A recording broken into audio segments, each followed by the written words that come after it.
আমি ছাত্রদের উদ্দেশ্যে স্পষ্ট ভাষায় বলতে চাই, আমি একজন শিক্ষক হিসেবে বলছি, রাজনীতিক হিসেবে না। ছাত্ররা অবশ্যই ভবিষ্যতের নাগরিক, যারা এই দেশকে পরিচালনা করবে, তারা ভবিষ্যতের নেতা, তারা ভবিষ্যতের রাজনীতি। কিন্তু তাদের উপরে ভবিষ্যতে যে দায়িত্ব চলে আসছে, সেই দায়িত্ব কিন্তু তারা সঠিকভাবে প্রস্তুতি না নিয়ে পালন করতে গেলে এই দেশ পুনরায় এক মহা সমস্যার সম্মুখীন। ছাত্রদের বুঝতে হবে, ছাত্রদের যারা উপদেশ দেয় তাদেরকে বুঝতে হবে। আমি কথাগুলো বলছি এই কারণে যে বিগত 1 বছর যাবৎ আপনারা যে প্রক্রিয়াগুলো বাংলাদেশে ঘটছে সেগুলো অবশ্যই আপনারা পর্যবেক্ষণ করবেন।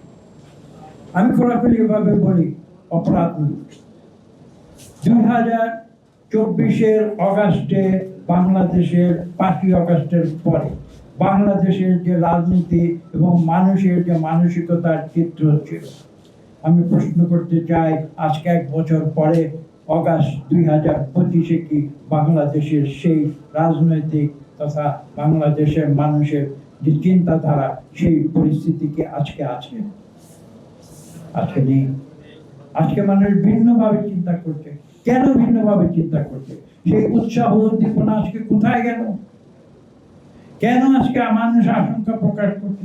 কেন আজকে এই অন্তর্বর্তীকালীন সরকার, যে সরকারকে মানুষ সাদরে সম্ভাষণ জানিয়ে বাংলাদেশ পরিচালনার দায়িত্ব দিয়েছিল, তাদেরকে বলেছিল যে আমরা গণতন্ত্রে উত্তরণ করতে চাই, তোমরা দায়িত্ব গ্রহণ করো, একটি সুষ্ঠু নিরপেক্ষ নির্বাচনের মাধ্যমে বাংলাদেশকে গণতন্ত্রের পথে নিয়ে যাও। আজকে সেই বাংলাদেশের কোটি কোটি মানুষ কেন এই সরকারের কার্যক্রমে কেন তারা হতাশ? এই প্রশ্নগুলো আজকে করতে হবে।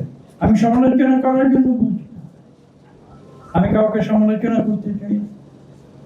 আমি এই সরকার, অন্তর্বর্তীকালীন সরকার, তারা যে দায়িত্ব নিয়েছে সেই দায়িত্ব যেন তারা সঠিকভাবে পালন করে, এটা তো বাংলাদেশের প্রতিটি মানুষ চায়।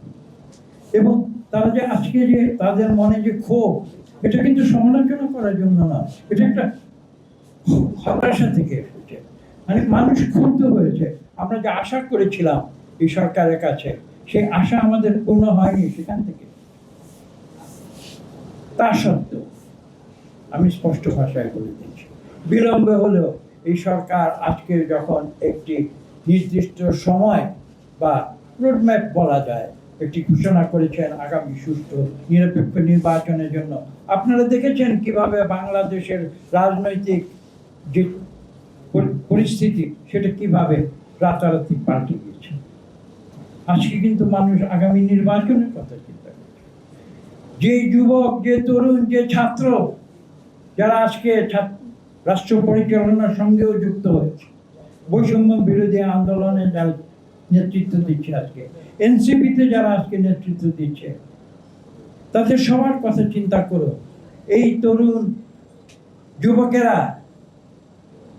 যারা 18 বছর বয়সে ভোটের অধিকার পায়, সেই 18 বছর বয়স যখন 2009 সালের থেকে শুরু করে হিসাব করে দেখুন, আজকে 2024 সাল, 18-র সঙ্গে এই বাকি 17 বছর আপনারা যোগ করুন, 35 বছর যাবৎ তারা নিজেদের মৌলিক ভোটাধিকার প্রয়োগ করতে পারেনি। আজকে তারা ভোট দেবার জন্য উন্মুখ হয়ে আছে। গুটি কয়েক তরুণ ছাত্র সরকারের অংশ হয়ে কি ভাবছে বা না ভাবছে, সেটা কিন্তু বাংলাদেশের কোটি কোটি তরুণ যুবকের ভাবনা। আপনারা গ্রামে যান,